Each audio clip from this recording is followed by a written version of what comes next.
Good morning. This is March 31st, 2015 at 10:01 a.m. I am doing this series of video for Maryland Board of Nursing uh, about some actions of the past. And these actions, I'm not defending nursing license. I'm not defending the right to practice, because I do not.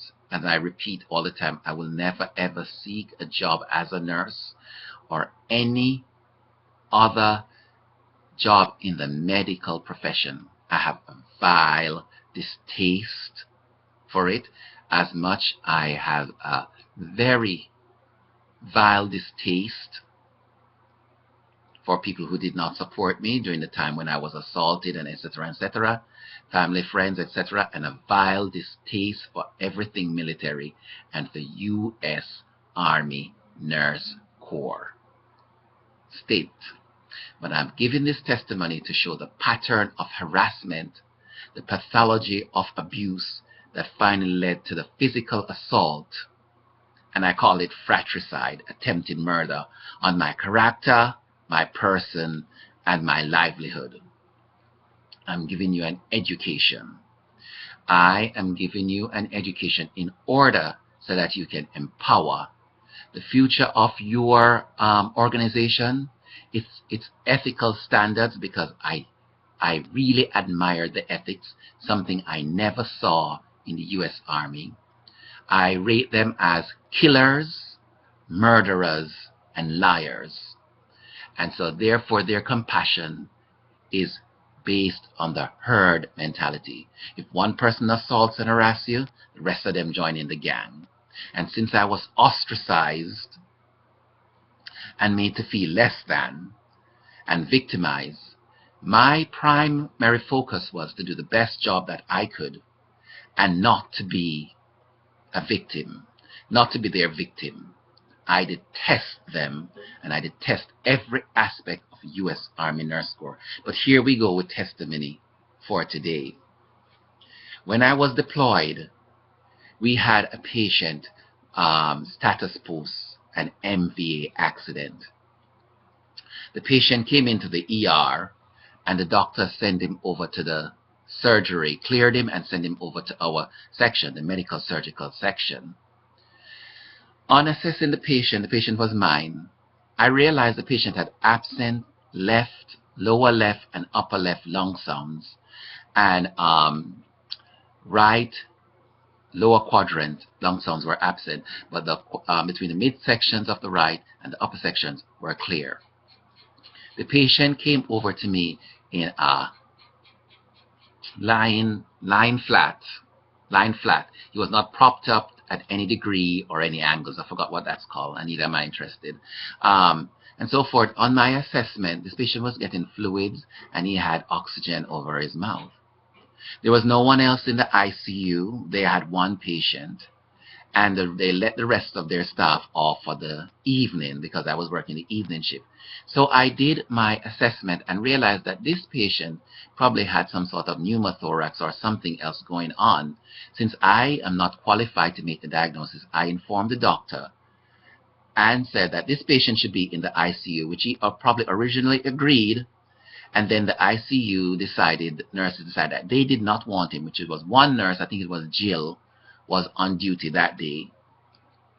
They refused the patient, and the doctor said, well, I took the x-ray and I'm waiting for the x-ray, whatever, X, Y, and Z, and we can't do anything else, so just keep the patient. So what I did, I kept the patient at about a 70-80 degree angle, and I had no choice. Orders are orders, and you can't disobey them, although I protested. In the morning, in the following day, the patient, the doctors came, I came on shift, and the doctors came, and Colonel Villafranca said to me, LT, listen to what those guys are saying. So what they did, they brought over the record, the x-ray came back, they transferred the patient, he had a pneumothorax. Really, it was a life-threatening condition. Everything was stable though, his heart rate and so forth, and When I monitored him, when I left him, he was stable and so forth. So anyway, they came back and they forged the documents. He changed. He said, the other doctor in charge said to the resident or whatever in charge, you need to change this to cover your ass. And they stood up there and forged everything that they did this and they said this and whatever they did. Then I turned to Colonel Villapranca and she said, well, LT, it's on you. And I said to her, well, excuse me, bitch, I did my job. I alerted them, so it's not on me. But that is the kind of flagrant plagiarism, flagrant unethical behavior, the fudging of reports, the hanging out to dry rather than working as a team. I was not beset by it. I was not bemused by it. I've seen worse. I've seen Major Dupree call the detainees, which they were detainees, and who cares? I am a nurse. I take care of patients regardless. I know where I am. I know my status. Stinky Muslim detainees and so forth, which I thought I regarded with such detestation. There was another boy who they thought was suicidal and whatever. I never saw this person acting violently in any way, but as part of their repelling process, sometimes they do that. And they would try to get me to force to give this guy medication for schizophrenia, and I have never done it. I assessed him, and he was never positive for any of the symptoms. And then I realized another night when another nurse had him, she documented that she gave him the medication, and I saw her put the medication in her pocket and say, oh, I gave it, probably you should give it tomorrow. And I said, okay, I'll do my own assessment. I never did. This boy went home when we were going home alone. They said they locked him up. They locked him up and said he was getting off in some sort of jail, which I think was wrong, and it was misbelief. They just were spiteful.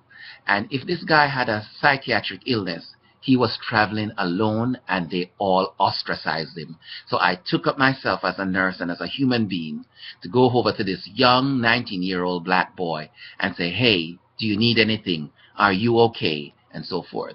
And after all the psychiatric conditions that these nurses and doctors in deployment said that this young man had, they ostracized him, and they didn't even try to prevent some sort of compassionate force or some sort of support for him.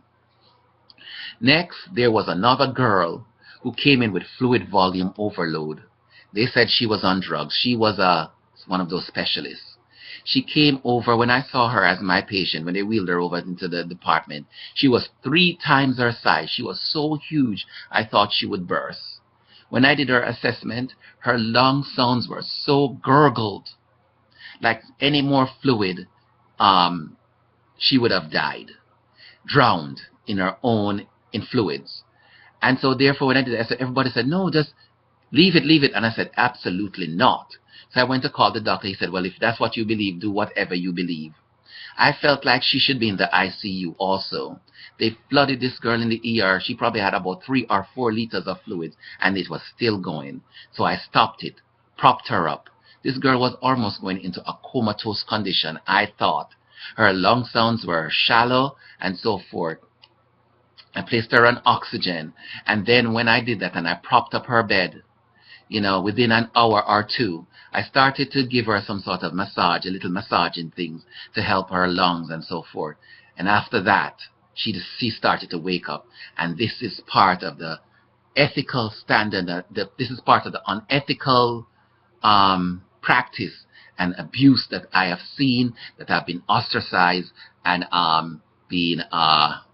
ostracized and abused and harassed for, because I stood up against the worthless, stinking U.S. Army Nurse Corps and their stinking medical corps for abuse and repelling or whatever they want to do.